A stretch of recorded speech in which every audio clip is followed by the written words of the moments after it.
we're the Wrights. Kate, Daniel, Bodie, and Conley. we're gonna show you how we have fun. This is how we roll.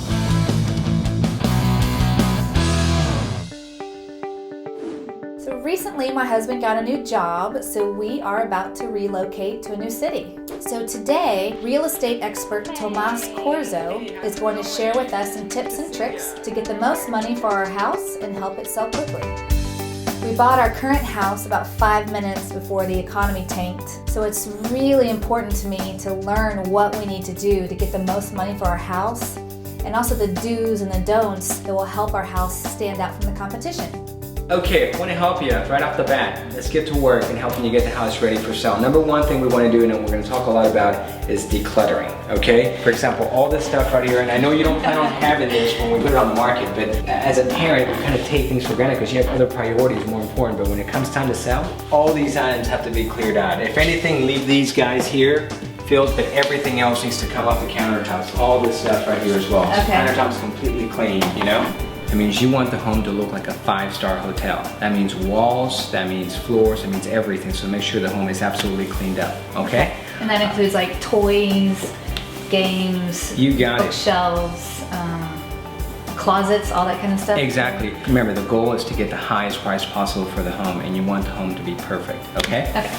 The number 2 thing you want to do is you want to make sure that we have the home staged. Now, a good realtor is going to work with the stager, and that stager will come in and will help you get the home ready for sale. Meaning maybe repositioning some of your furniture. It may mean, you know, even a fresh coat of paint.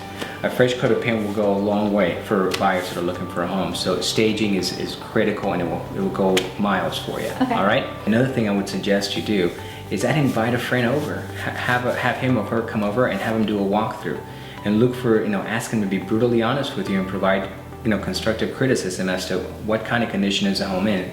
You want to look for smells of smoke and pet odors. Those are the main things that I think turn off buyers. So have that friend come in and say, hey, I want you to be brutally honest with me, talk to me like I'm a 12-year-old and tell me what I need to do to this house.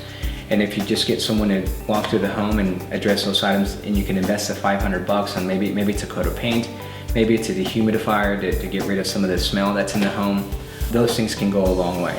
Number 3, we have to price the home right. Pricing it right means you want to be pricing it within market, and the realtor will show you comparable sales of how other homes have sold in comparison to features and benefits that your home has.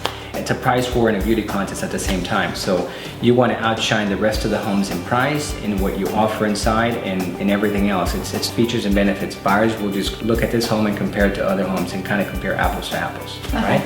Number 4 is deferred maintenance, you know? Those things around the house that you kind of been procrastinating about doing. For example, the wood rot around the home, or maybe there's a doorknob that doesn't work really well. Or perhaps there was that hailstorm that came in a couple years ago and you noticed some of your neighbors, you know, talk to their insurance companies and they did their roof. It's probably a good idea for you to go ahead and do that. Contact insurance company if there's hail damage. Contact, you know, a handyman to replace some of the rot wood. Do all that ahead of time because you don't want headaches when it comes to the inspection, because first-time buyers especially can be real picky about every single little thing. So if they see a doorknob that doesn't work, even though it doesn't cost that much, or a wood rot, they may want to work you down on price. So you want to make sure you take care of all deferred maintenance. Okay. When your home goes on the market, you want to make sure that the images that are taken are top-notch. And I can't emphasize that enough, because the real estate market has changed. It used to be realtors, still today, realtors that have been doing this for 50 years, you know, 40 years, they'll come in with a little 35mm camera and start taking pictures of the house, and then you post those and they look horrible. They look bad. So you want to hire a professional photographer to come in and take professional photos.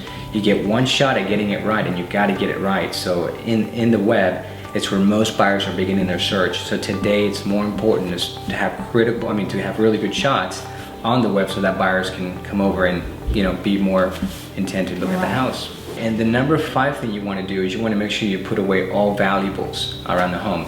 Cash, you know, just common sense to do that, but oftentimes sellers will forget to put away jewelry, you know, wedding bands, things of that nature, and also prescription drugs. Just put all that stuff away so that when buyers are walking in the home, they don't run into any of these things. So in a nutshell, those are the top 5 things you want to take care of. If you do those, you can definitely guarantee yourself you'll get the highest price possible for the home. Okay, great. Okay, Kate, well great. I guess we're all ready. What I'm going to do today is I'm just going to put a a coming soon sign for you. Okay. It'll tell the public here that the home is coming on the market. We're not going to put it on the market for at least another week, I know that. But this will create a little bit of a buzz for buyers that are looking around. It'll kind of create a little bit of a question mark. Hey, they'll ask me about it and I'll tell them what's going on. So Okay. let's do it. Let's do it. All right.